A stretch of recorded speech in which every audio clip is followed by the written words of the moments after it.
दोस्तों ये वीडियो आपके लिए बहुत ही इम्पोर्टेंट होने वाली है क्योंकि इस वीडियो में हम जानेंगे हेल्थ से रिलेटेड कुछ बेसिक नॉलेज जो कि आपको जाननी चाहिए और ये सभी पॉइंट्स जो आपको काम आने वाले हैं। तो यहाँ पर हम देखेंगे ब्लड प्रेशर, पल्स, ऑक्सीजन तथा एचटी स्कोर। तो ये सभी चीज़ें आपको आगे तक काम आने वाली है। सबसे पहले हम बात करते हैं ब्लड प्रेशर की। तो देखिए ब्लड प्रेशर क्या होता है। तो जो हमारा ब्लड होता है वह जिन कैपिलरीज में बहता है उन कैपिलरीज के ऊपर जो जो प्रेशर लगाता है उसे कहते हैं ब्लड प्रेशर।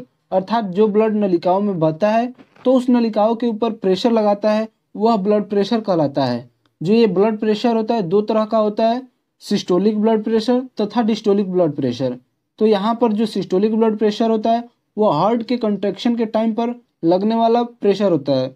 अर्थात जब हमारा हार्ट कंट्रैक्ट करता है उस समय जो ब्लड के द्वारा कैपिलरीज के ऊपर प्रेशर लगता है वो सिस्टोलिक ब्लड प्रेशर होता है। यह ब्लड प्रेशर ऊपर का ब्लड प्रेशर होता है तथा जो डिस्टोलिक ब्लड प्रेशर होता है वह हार्ट के रिलैक्सेशन के टाइम पर कैपिलरी पर लगने वाला ब्लड प्रेशर होता है।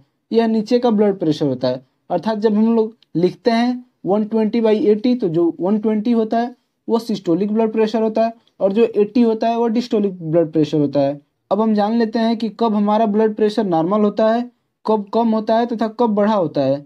जब किसी का सिस्टोलिक ब्लड प्रेशर अर्थात ऊपर का ब्लड प्रेशर 120 तथा डिस्टोलिक ब्लड प्रेशर अर्थात नीचे का ब्लड प्रेशर 80 mmHg होता है तो इसे हम नॉर्मल ब्लड प्रेशर कहते हैं, यानी कि वह व्यक्ति बिल्कुल स्वस्थ है।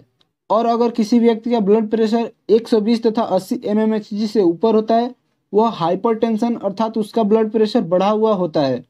और वही अगर किसी का ब्लड प्रेशर 120 तथा 80 mmHg से नीचे होता है तो उसे हाइपोटेंशन अर्थात उसका ब्लड प्रेशर घटा हुआ होता है। अब बात करते हैं ऑक्सीजन लेवल की। तो देखिए जो भी हम सांस लेते हैं उसमें बड़ी मात्रा में ऑक्सीजन भी हमारी बॉडी में जाता है जो कि हमारे लंग्स के एल्बोलाई में एक्सचेंज होकर टिश्यू के अंदर एनर्जी को बनाता है जिससे कि हम अपने डेली वर्क को करते हैं। तो इसका लेवल कितना होता है हमारी बॉडी में इसको भी हम जान लेते हैं। तो देखिए हमारी बॉडी में ऑक्सीजन लेवल को हम ऑक्सीमीटर से मापते हैं। तो ये आपको पता होना चाहिए कि ऑक्सीजन लेवल को ऑक्सीमीटर से मापा जाता है। तो अगर किसी व्यक्ति का ऑक्सीजन लेवल 94 से अधिक है उस व्यक्ति का ऑक्सीजन लेवल बिल्कुल सामान्य है। और यदि किसी का ऑक्सीजन लेवल 95 से 100 है या उससे अधिक है तो उसका ऑक्सीजन लेवल बहुत ही अच्छा है। अब बात करते हैं हम ऑक्सीजन लेवल को कम कब मानते हैं। तो यदि किसी का ऑक्सीजन लेवल 90 से 93 तक होता है तो उसका ऑक्सीजन लेवल कम होता है। और वहीं ऑक्सीजन लेवल 80 से 89 तक या इससे कम होता है तो उस व्यक्ति का ऑक्सीजन लेवल बहुत ही कम हुआ रहता है। इस कंडीशन में आपको तुरंत डॉक्टर से सलाह लेकर एडमिट या हॉस्पिटलाइज होने की ज़रूरत होती है। अब बात करते हैं पल्स रेट की। तो देखिए पल्स रेट भी किसी पर्सन के हेल्थ को मेज़र करने के लिए बहुत अच्छा क्राइटेरिया होता है। इसमें हम जानेंगे किसी नॉर्मल व्यक्ति का पल्स रेट कितना होता है तथा इसे कब कम तथा कब बढ़ा हुआ कहा जाता है। तो देखिए यदि किसी व्यक्ति का पल्स रेट 72 प्रति मिनट है तो वह बहुत ही अच्छा पल्स रेट होता है। ये 72 पर मिनट का pulse rate standard pulse rate होता है। अब बात करते हैं पल्स रेट को कम कब कहा जाता है। तो यदि किसी व्यक्ति का पल्स रेट 60 से 80 या उससे कम होता है तो हम कहते हैं पल्स रेट घटा हुआ है। और यदि वही 90 से 120 तक पर मिनट होता है तो हम कहते हैं पल्स रेट बढ़ा हुआ है। अब बात करते हैं हम शरीर के तापमान यानी कि बॉडी टेम्परेचर की। तो दोस्तों इसका मेजरमेंट भी आपको जाननी बहुत ज़रूरी होती है क्योंकि जब भी आपको बुखार होता है तो आप डॉक्टर के पास जाते हैं तो सबसे पहले वह डॉक्टर आपके शरीर के टेम्परेचर को ही मापता है।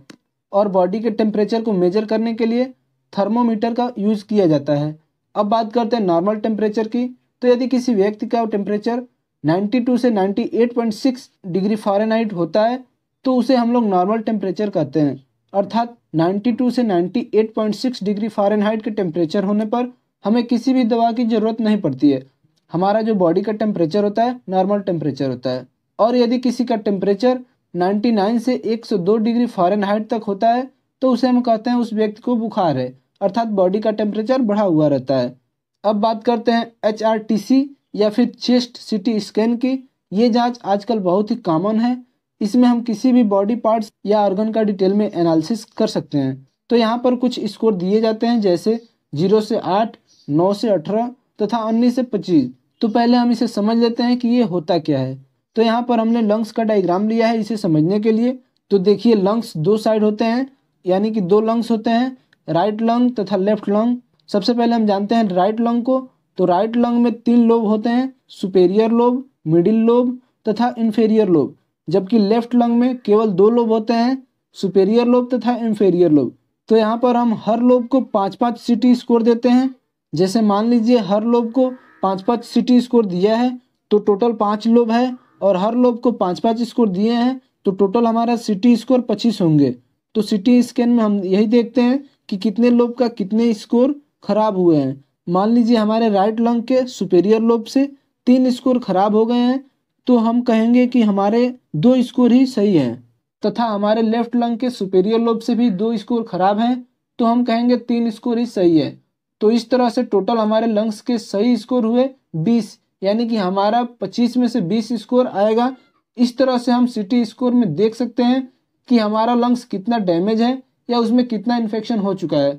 तो अब हम स्कोर की बात करें, तो यदि किसी व्यक्ति का HRCT स्कोर 0 से 8 आता है, तो उसे माइल्ड इन्फेक्शन कहा जाता है, या उसे अभी इन्फेक्शन की शुरुआत हुई है। और यदि किसी का HRCT स्कोर 9 से 18 के बीच आता है, तो उसे मॉडरेट इन्फेक्शन कहा जाता है। और यदि किसी का HRCT स्कोर 19 से 25 के बीच आता है, तो उसे सीवियर इन्फेक्शन, यानी कि उसे काफ़ी ज़्यादा इन्फेक्शन हो चुका है।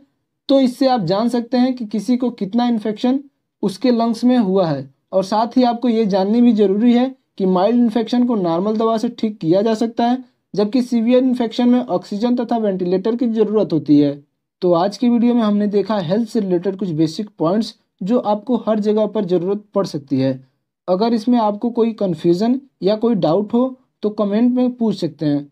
अगर आप चैनल पर नए हैं तो वीडियो को लाइक, चैनल को सब्सक्राइब तथा बेल आइकन को प्रेस करें। साथ ही इस वीडियो को ज़्यादा से ज़्यादा शेयर करें।